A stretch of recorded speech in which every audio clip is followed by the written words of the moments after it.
Hi friends, இப்போ நம்ம எங்கே வந்திருக்குன்னு பார்த்தீங்கன்னா மூங்கில் குத்து முனியப்பன் கோயிலுக்கு தாங்க வந்திருக்கோம். இந்த கோயில் எங்கே இருக்குதுன்னு பார்த்தீங்கன்னா சேலம் மாவட்டத்தில் நெய்காரப்பட்டிங்கிற இடத்துல தாங்க இருக்குது. இந்த கோயில் சிறப்பு என்னென்னு பார்த்தீங்கன்னா ஒவ்வொரு ஆடி மாதம் வர முதல் வியாழக்கிழமையே இதோட பண்டிகை நடத்துவாங்க. இந்த மூங்கில் குத்து முனியப்பன் கோயில் 300 வருடங்கள் பழமையான கோயிலாகும்.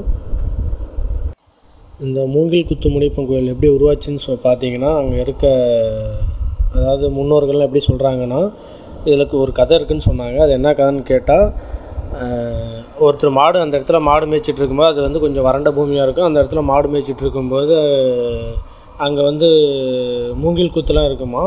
அப்போ இந்த மாடை என்ன பண்ணாருன்னா ஒரு மூங்கில் குத்தை உடச்சி அந்த இடத்துல குழிப்பறித்து நெட்டு வச்சுட்டு அதில் மாட்டை கட்டி வச்சுட்டு சரி வீட்டுக்கு சாப்பிட்டு வரலான்னு சாப்பிட்டு வர போனாராம். போயிட்டு வரும்போது அந்த மூங்கில் துளிர் விட்டு இருந்துச்சான். அதை பார்த்தோன்னே இவர் ஆச்சரியத்தில் என்னடா இந்த மூங்கில் துளிர் விட்டு இருக்குது அப்படின்னு சொல்லிட்டு மறுபடி அதை பிடுங்கிறதுக்கு பார்த்தாராம். அப்போது பக்கத்தில் இருக்கிற மேலே ஒரு சாமி நான் தான் முனியப்பேன், எனக்கு இந்த இடத்துல கோயில் கட்டி சிலை வச்சு எனக்கு மூங்கில் குத்து முனியப்பன் பேர் வைங்க அப்படின்னு சொன்னதாக சொல்கிறாங்க. இதுதாங்க இந்த கோயிலோட வரலாறுன்னு சொன்னாங்க. அதை நான் உங்களுக்கு இந்த வீடியோ மூலிமா தெரிவிச்சுக்கிறேன். அனைத்து தலைமுறையின் காவல் தெய்வமான மூங்கில் குத்து முனியப்பனுக்கு எல்லா குடும்பத்திலேருந்து கிடா வெட்டி பொங்க வச்சு சிறப்பாக வழிபட்டு வந்துட்டுருக்காங்க.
இந்த திருவிழாவோட இன்னொரு சிறப்பு என்னன்னா, அங்கே இந்த திருவிழா அன்னைக்கு எருதாட்டம் நடைபெறும்.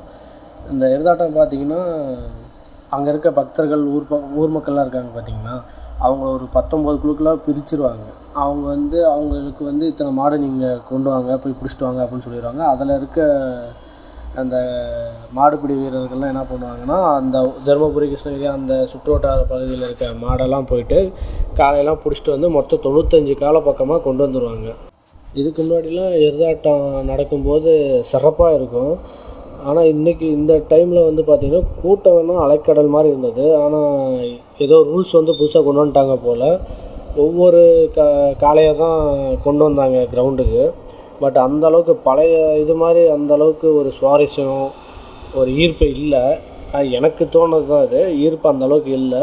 ஏன்னா அத்தனை பேர் இருக்காங்க, கிட்டத்தட்ட ஒரு 1500 பேர் அந்த மாதிரி சுற்றி இருக்காங்க. அவங்க வந்து நடுவில் ஒரே ஒரு காளையை மட்டும் கொண்டு வந்துட்டு இந்த பக்கம் ஒரு 10 பேர் அந்த பக்கம் ஒரு 10 பேர் பிடிச்சி ஓடும்போது அது அந்தளவுக்கு இதாக இல்லை, சுவாரஸ்யமாக இல்லை. Okay friends, thank you for supporting. இந்த வீடியோ பிடிச்சிருந்தா இன்னும் லைக் பண்ணுங்கள், கமெண்ட் பண்ணுங்கள், சப்ஸ்கிரைப் பண்ணுங்கள். இன்னும் நான் அடுத்தடுத்த வீடியோ போடுறேன், அதுக்கும் கொஞ்சம் சப்போர்ட் பண்ணுங்கள்.